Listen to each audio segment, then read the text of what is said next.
is putting this exhibition together is the 21st Century African Youth Movement. What the 21st Century African Youth Movement aspires to be is to bring together the youth of Africa and youth of Africa descends in the diaspora, and to also mobilize all other young people. And when we talk about young people, we mean a state of mind. We want to become leaders in the propagation of the culture of peace in Africa and in the world. So today, we are inviting you here to discuss and look at this artwork and reflect on contemporary history. Thank you very much. One thing that is very impressive about the presentations of this panel is how each one focuses on some means of artistic communication as a response to difficult situations that are created politically and so on and so forth. In other words, how people speak from the heart about what they have experienced and share that with us through art. I'm looking largely at paintings that were done in the public arena in 1993, during the early years of the Civil War in Sierra Leone.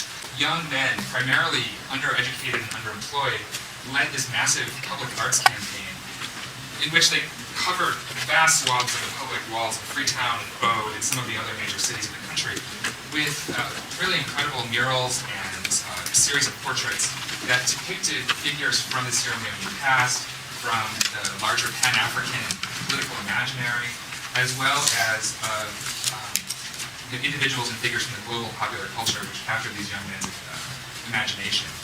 And the painting movement was remarkable for a lot of different reasons. This moment where these young men, who'd largely been marginalized from politics in the years past, who were really taking this moment to imagine a more utopian future for the country. And is really taking this period of optimism and trying to formulate some new vision of the Sierra Leone nation state that could get out of, could move beyond the years of the corrupt APC regime under Joseph Momo and Chaka Stevens, as well as to move beyond Foday Sanko's guerrilla movement. My interest in particular is with this figure he's painting here, Senbei Pie, who gained a certain kind of prominence in the movement. His image was one of the central ones that was represented over and over again by various artists who were working across the city. And there were at least a dozen, if not more, images of him that appeared in Freetown, and then I know also in Bo as well, there was a lot of interest in him. The revolt took place off the Cuban coast. It involved about 50 recently enslaved Africans who were all from what is now the nation state of Sierra Leone. And currently, it certainly wasn't then, but they're all mostly from the Mende region in the south. They were successful in taking over the slave ship, but unfortunately, they simply didn't know how to sail. They were mostly farmers or small tradesmen, and navigating a ship wasn't exactly their forte. So instead of making their way back to West Africa, they ended up floating up the North American coast, where they were eventually arrested and captured off the coast of Long Island. They were jailed on piracy and murder charges. But fortunately, with the help of anti-slavery abolitionists, their legal case went all the way to the Supreme Court, where they ultimately prevailed and were able to return to West Africa. So it's a remarkable story given the history of the slave trade. The painters explored how to most effectively remember and construct a useful memory or useful meaning from a national history in which slavery, forced labor, colonialism, racism, post-colonial despotism, and Revolutionary United Front's terror loomed large. By interpreting Senbei Pie as a model for a transnational rather than a strictly national subjectivity, the young artists struggled to articulate a new form of identification based on their own cosmopolitan values that could avoid the conflicts of Sierra Leone's recent past. At the same time, Senbei Pie's elevation in the youth pantheon suggests that the artists were struggling to link Sierra Leone's internal conflicts, at least in part to the political and economic stratifications of late 20th century globalization. The artist of this portrait, Josie Lahai, painted as a member of the Savage Square Youths Organization, deep in Freetown's densely populated and impoverished East End. Lahai and all the other artists took their inspiration from this 19th century portrait by the American abolitionist Nathaniel Jocelyn, who was very much involved in the legal struggle to free the Honeysuckle Africans in 1839-1840, and was largely disseminated in Sierra Leone through this publication, which, if you're familiar with it, is a book called Sierra Leonean Heroes, and it was published and produced largely by Joseph Momo's presidential office, first in 1987, and then a more extended version that came out in 1988. And the book is a collection of autobiographical sketches of significant figures from the Sierra Leone past. look at images like the one that Lahai created, because Lahai is working on a sort of kind of indigenization of the image, putting him in the blue and white striped country cloth of the Mende in the south. And what I find most compelling about Lahai's political usage of the iconic image stems from his emphasis on the global aspects of Sengbe Pie's significance, the way that the U.S. was shaped in affected, however limited fashion, by the history of the revolt. But nevertheless, he is part of this larger black and white history. First, Lahai's reference to the U.S. as the privileged location for education and status achievement underscores how Sengbe Pie symbolizes for him the worldly and cosmopolitan subjectivities valued by the youth, and there are point perspective that I didn't quote on the connections, like the roots like I mentioned. That Lahai identifies the U.S. as the privileged site for attaining worldliness, though, clearly raises troubling questions about global power hierarchies. And this gets us to the second theme, namely, how Sengbe Pie signifies the possibility of successfully resisting American assertions of regional and racial dominance. Lahai's repeated insistence that success in the U.S. amounts to survival belies his description of the country as a heaven for Sierra Leoneans. Likewise, his reference to the limited access that Sierra Leoneans have to entering the U.S. in opposition to Americans' relatively easy access to Sierra Leone underscores his recognition of the relations of dominance that disadvantage Africans politically and economically on the global terrain.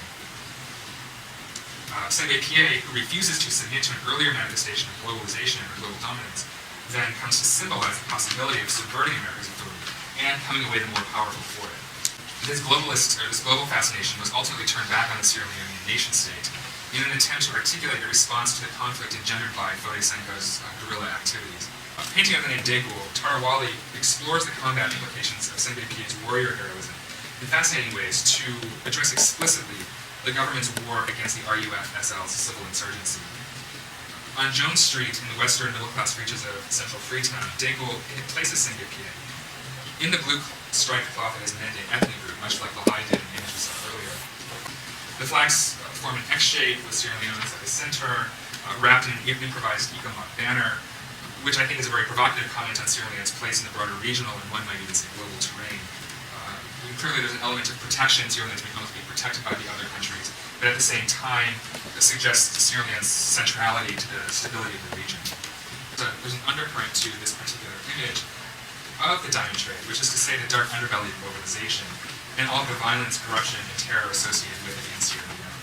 In conclusion, then, I would say then that Sengbe Pie's combat narrative thus serves to give meaning and shape to contemporary military action, at least in this particular image.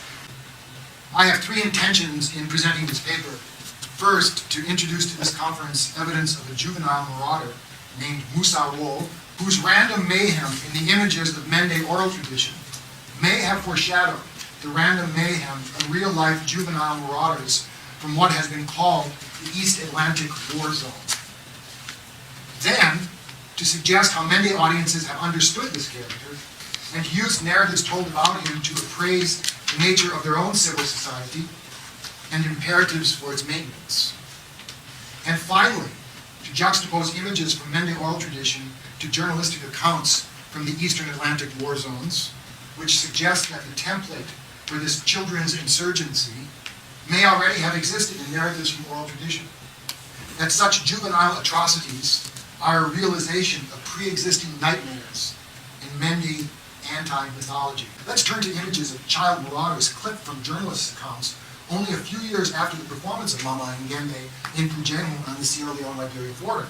The first is Dateline Liberia, 1990.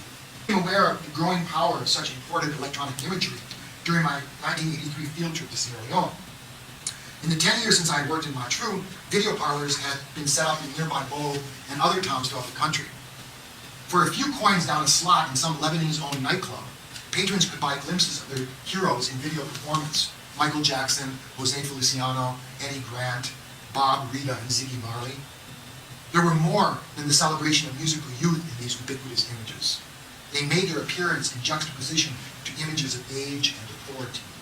Video images versus Lori inscriptions suggested the persistence of the primal struggle between patriarchal power and rebellious youth, which remains at the heart of the Musa Wo myth. Unhinged from oral tradition and from the constraints of social order, this video avenger managed to cut quite a swath through what remained of the rainforest. This work is a joint effort between myself and a colleague of mine. What we started with is what we call washing as killing, language and the culture of violence in Sierra Leone, analyzing the conflict and post-conflict situation in jokes, plays, songs, etc., as a means of exercising control over experiences of extreme disorder and the disintegration of law and order. Since every human activity can be articulated linguistically, the way forward in a crisis of this dimension, the dimension experienced in Sierra Leone, brought about by the Civil War, can be best initially plotted linguistically, since the tales of the horror and pain and the torture and persecution can be reenacted in the language of the times. Sierra Leone is a multilingual country with very clear manifestations of linguistic diglossia. This must be seen within the context where English has enjoyed an established status as the language of education and a language of choice, especially so in crucial public and formal engagements. The picture is complicated by the existence of 20 other indigenous Sierra Leonean languages being used at different times at least by anyone that is first language native indigenous speakers. The country is witnessing a gradual extinction of its spoken languages, some of which are Galinas, Gola, Local. However, no less than 16 languages can still be identified doing. Linguistic change is a fascinating phenomenon that must be acknowledged by a significant portion of the N1 community, that is those who speak that language as an indigenous language.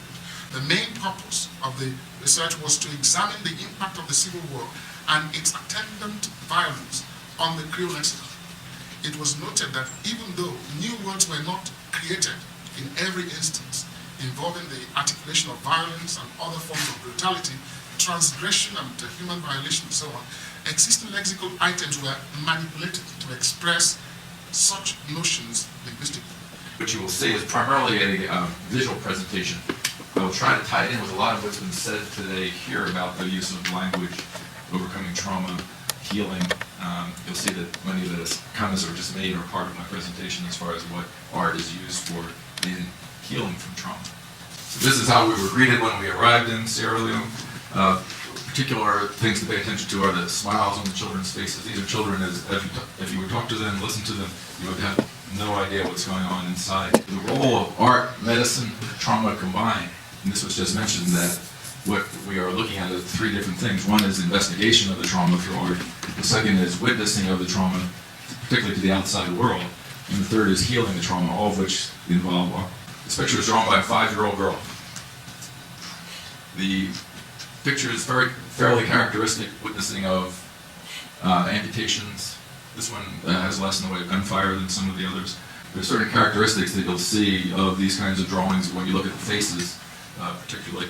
You'll see faces that have no mouths and a lot of, so that someone spoke of the inability to express the horror. There's actually a neurophysiological reason for trauma. Another of the frequent themes are gunfire. And if you look at these people who are being shot have no mouths. They have very little in the way of expression. This is the full version of the title slide. The thing that struck me most about these with asking the children was, draw me something bad that happened to you. That's a singular question. Something. There was not one thing on any of these. There were multiple garrotings, amputations, shootings, strangling, burning people in houses. They've seen it all. Again, 50% of these are, of 40 kids, 50% are graphic violence. It's the other ones actually that are more worrisome. In trauma recovery, there are certain things that you establish. The first thing to recover from trauma is to establish safety. Second is to establish security, predictability. And then you have to teach different ways of quieting intense emotions. Those are grounding and centering techniques. And then slowly the story from the past is put into a constructive narrative form. Maybe bits of it all throughout the person's body and mind that have to be brought together. Each time that you bring in a piece of the trauma, the body goes into the adrenaline state. You have to quiet it down, and you put it together, and gradually then it becomes a story. And as it becomes a story, it loses its ability to make the body so upset but then it begins to take a historical significance for the person. We use art and therapy all the time. particularly in trauma therapy, that it allows the expression and organization of memory pieces. These traumatic pieces of memory are filed all over the place. They're not connected. And when they're not integrated, they're a problem. Because when you activate an unconnected piece of memory, something fires in your body. You react. You avoid. You depersonalize. You dissociate. A lot of different things. But art helps to bring those pieces together, and then it starts to put them together in a sense into the narrative, so that you can begin putting the story together. But I knew also that there were a couple of things about violence which I had written on in reference to Wole Soyinka's plays that I wanted to explore. So I came up with Sarif Isman and Yulisa Patmani and then Fred Bobor. I've called the paper Notes on a Comparative Miscellany of Violence as a Dramatic Art because they are just notes and preliminary thoughts. But I'm considering the presentation and representation of violence in the performance arts with particular reference to economic, generational and gender inequalities as the motives underpinning violence. There were 4 kinds of violence which emerged from them. Firstly, that which is against an outsider enemy, mainly the colonial powers. And secondly, that which is against the state or any other authority.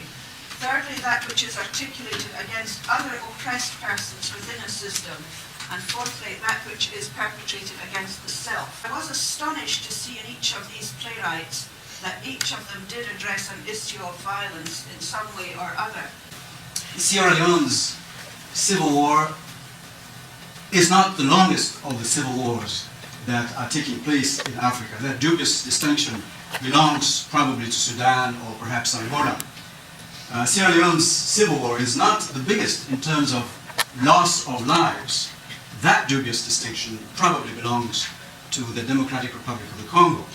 However, Sierra Leone's civil war is the most astonishing in terms of the kind of wanton violence that has been perpetrated on the people.